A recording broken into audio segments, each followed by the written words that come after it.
Okay, so I had uploaded an earlier solution to this problem. So there was an error with that solution. One of the students had pointed it out in the comments. So thanks to whoever it was that pointed out the mistake in the solution. Especially in one of the examples that I had taken up, there was a mistake. Okay, so I am now fixed that, and this is the updated solution.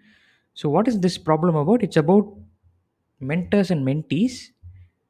So let's first look at what we mean by a mentor. So a mentor is someone who can teach or help his or her peers, okay, in a particular subject. So who can be a mentor? So the student X can be a mentor of student Y if the difference in the marks of X and Y lies in this range. Okay, 10 less than or equal to the mentor's mark minus the mentee's mark less than or equal to 20. So clearly the mentor should have a higher mark in that subject compared to the mentee. But the nice part is that it should not be too high, okay, and it should not be too close to the mentee's mark. So there should be at least the mentor should have at least 10 marks more than the mentee, and the mentor's mark should not be too high compared to the mentee also, right? So that is what this criterion is telling us. Now what we have to do is we have to look at every student in the scores data set, and corresponding to that student, if that student were to be a mentor, what is the list of mentees that he will have? Okay, that will be the value corresponding to this key in some dictionary. So you'll have to return a dictionary where every student sequence number becomes the key, and the corresponding value is the list of students who can be mentored by this particular student. Okay, so all this will make more sense once we look at an example. So what I have done here is I have considered a list of tuples. So what is this list of tuples? Each element of this list corresponds to one student. Okay, so each tuple is the details of one student. So the first entry in the tuple is the sequence number of that student. The second entry in the tuple is the mark scored by the student in that subject. Okay, and there are, in this case, there are 6 students in the class. Okay, so this is how the students list is going to look like. So how we'll arrive at the students list is something we'll worry about later, but this is how the students list is going to look like. So now notice the condition that is given above. The first line, right, 10 less than or equal to mentor minus mentee less than or equal to 20. So this is what is given in the question.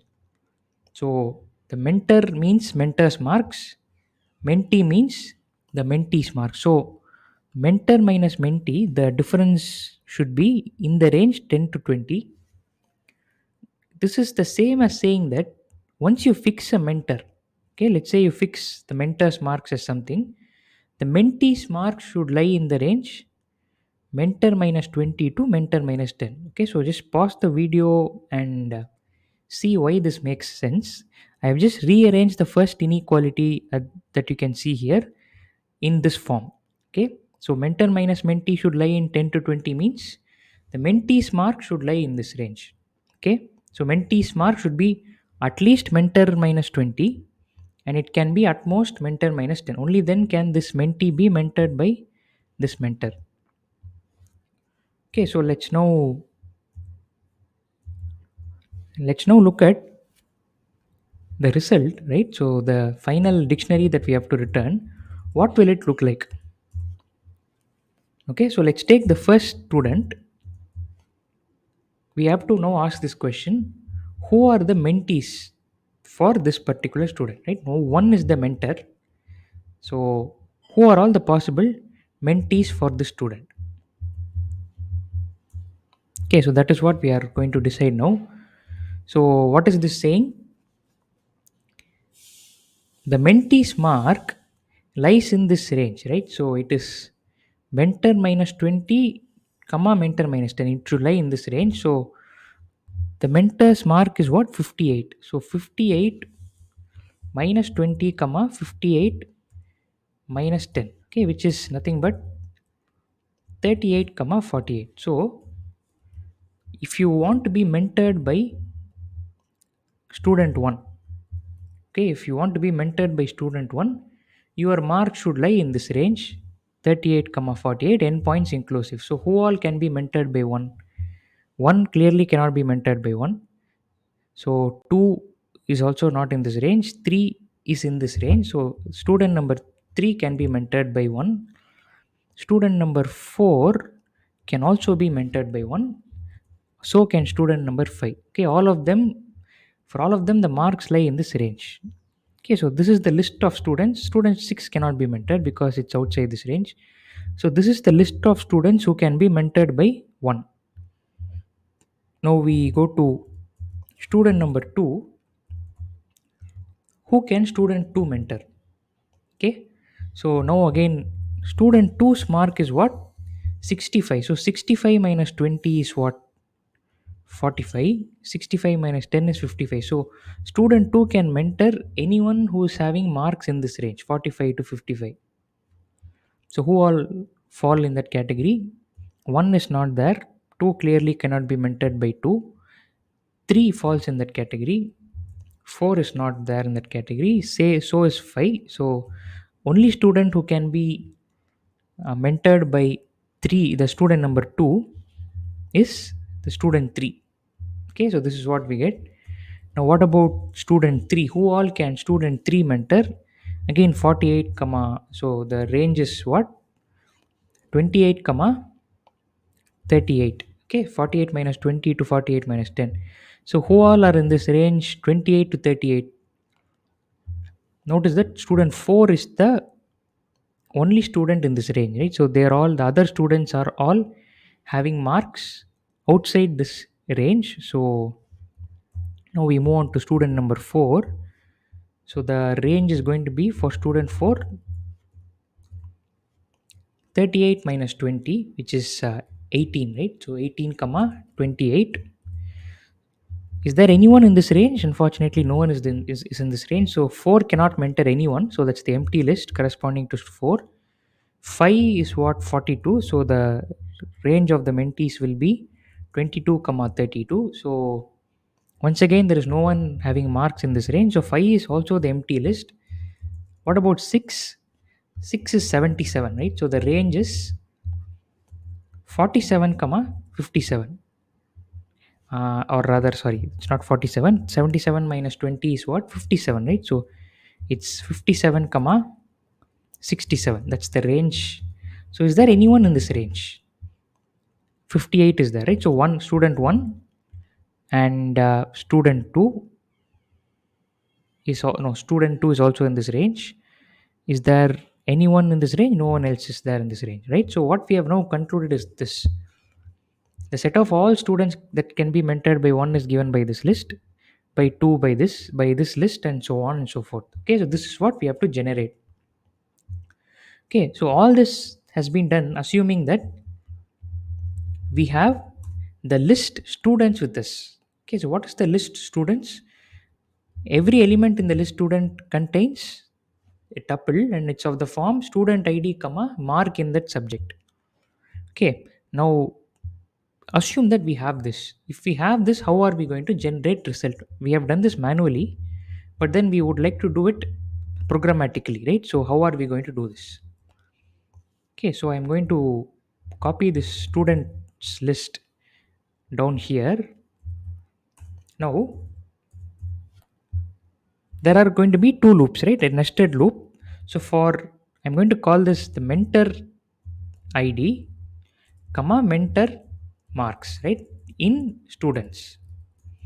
So pick up each tuple in students and that's going to be of the form mentor id comma mentor marks. So this is going to be the outer loop and the outer loop corresponds to the mentor. So this is called, let me call this the mentor loop. Now the inner loop is going to be for the mentee, right? So for mentee id comma mentee marks in students, what am I going to do? Now I'm going to check if this condition is satisfied. So when is this condition going to be satisfied? Here we can just stick to the original version of the condition. That's easier. The mentor minus mentee marks should be in this range. So 10 less than or equal to mentor marks minus mentee marks less than or equal to 20. Right. So if this is satisfied, then we can go ahead and add this mentee to the list of mentees. So let's first initialize the list of mentees for this particular mentor. And now we can append this mentee ID. Remember that you only care about the mentee ID. So you can append the mentee ID to mentees, the list mentees. Okay. So this will compute the list of mentees. Now what we need to do is we need to store all of this in a dictionary, right? So this is a dict, and when you begin the outer loop, you have an empty list of mentees, and once you append the list of mentees, you go outside the inner loop and you update result. So add a key value pair to result. So result of mentor id, this mentor id can mentor these many mentees. So this is what line 11 is actually telling us. Okay, so now keep doing this for every single mentor, and once you are done with all the mentors, you'll have result available with you. So let's print result for this toy example and see what we get. Okay, we should hopefully be able to reproduce the list, the dictionary that we manually constructed, right? So manually constructed dictionary has 1345, right? So is it 1345? Yes, this is 1345. 2 can mentor only 3, 2 can mentor only 3, 3 can mentor only 4, that's what we got here. 4 can mentor nobody, 5 can mentor nobody, 6 can mentor 1 and 2. Okay, so this is what we have done. Now the whole solution so far rests on this idea that we can get hold of the list of student marks along with their sequence numbers from this course data set, right? So that is what we have started off with, right? So let's take this course data set. Now let me go back to this solution tab. Okay, we can now start writing the solution. I have it here, but let me start from the beginning. So the function we have to write is, what is the name of the function? Mentors, right? So that's the name of the function. So def mentors course dataset comma subject. So this is what we have to start working with. Now what did we mention in the previous in the collab? We had to extract this list of students, the sequence number and the marks in the subject for each student, and store them as a list of tuples, and we call that student. So let's now begin with students as an empty list. Okay, now for each student in this course dataset is a list of dictionaries. So student is going to be one such dictionary. Get hold of the sequence number of the student and the mark in this subject for the student. Okay, so add this tuple. Okay, append this tuple to the list students. Now we have appended the list of this tuple to the list students. So students will now contain a list of tuples where each tuple is of the form sequence number comma mark. Okay, now we go back to the algorithm that we were working with, which is what we have two loops nested one within the other. So first one is the mentor loop for mentor id comma mentor marks in students, and then the inner loop goes over the mentee, right? So mentee id comma mentee marks in students. Now if the mentor marks minus the mentee marks lies in this range, then mentee is a valid, so this particular mentee id is a valid or is an acceptable mentee for this mentor. So mentees dot append of mentee id. Okay, where we have to initialize the list of mentees to be the empty list to begin with. For every mentor to begin with, the mentees will be empty, and then you slowly keep adding mentees. Now once you are done with generating the list of mentees for a given mentor, you can modify or update your dictionary, which is, let's call it result. So result will be an empty dictionary to begin with. Once you have generated the mentees, list of mentees, result of mentor id, for this mentor id, these are the mentee ids, list of mentee ids. Okay, so now you can go ahead and return result. Okay, let's quickly see if this works.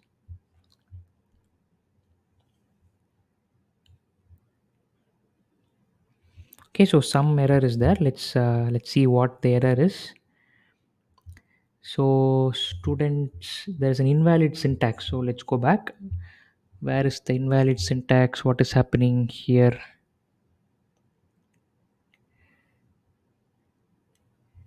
Okay, so I missed out append, right? So it's just student dot. So it has to be students dot append of this particular tuple, right? I had missed out on this append method altogether, and I had just written students dot. So that's the syntax error. So that is fixed. Any other errors? Okay, so that was the only error, but please make a note of that. I had missed mentioning that append method there, and I had just written students dot.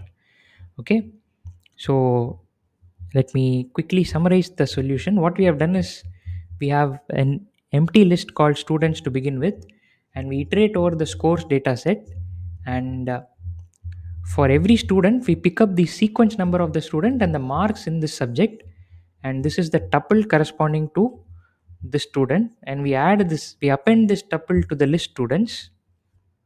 Okay, now we start with an empty dictionary called result, which is going to hold the result for us. Now we have a nested loop, so one loop within the other. The outer loop is called the mentor loop. It will go through each mentor id comma mentor marks, meaning each tuple in the list students. To begin with, mentees will be an empty list. Okay, now for each potential mentee id comma mentee marks, we check the condition if this mentee is a valid mentee for this mentor id. Okay, which will happen when the condition given in the question is satisfied. So mentor marks minus mentee marks should be in this range 10 comma 20. If that is the case, append the mentee id. Finally, once you generate all possible mentees, result of mentor id is equal to the list mentees. Okay, so notice one point. There is a point mentioned in the question which says that a student cannot mentor himself, right? And where we are not actually checking for that explicitly in the code, right? So have we made a mistake there? Actually, no, right? So think about the case where in the outer loop you have some mentor id, and the mentee id in the inner loop, the mentee id is equal to mentor id. So consider that situation. So when that happens, you are essentially looking at the same person mentoring himself. So will this be a problem? It won't be a problem in this case, because the mentor marks minus mentee marks will be 0. Okay, so 0 doesn't lie in the range 10 to 20. So you won't enter this if block, and you won't add the mentor himself as a mentee. So that condition will be averted. So that situation will be averted because it is being implicitly taken care of in this if condition. Okay, so we don't need to explicitly check for the mentor ID being not equal to the mentee ID. So that's one small point that you have to keep in mind. So the other point is that concerning the empty list, right? If a student cannot mentor anyone, the list should be empty. That is automatically taken care of because you initialize mentees to be the empty list. If you find no mentee satisfying this criterion, that means mentee list will remain empty, right? So the list of mentees, and you just add the empty list as the value corresponding to that mentor. Okay, so that's the end of the solution to this problem. Just make a note of one error, one mistake that I had made in the earlier part of the code. So I had missed this append method. I had just written students dot. So that was causing a syntax error. So hopefully you will take care of that while going through the solution. So once again, thanks for the student who had pointed out an error in the earlier explanation to this video. So thank you.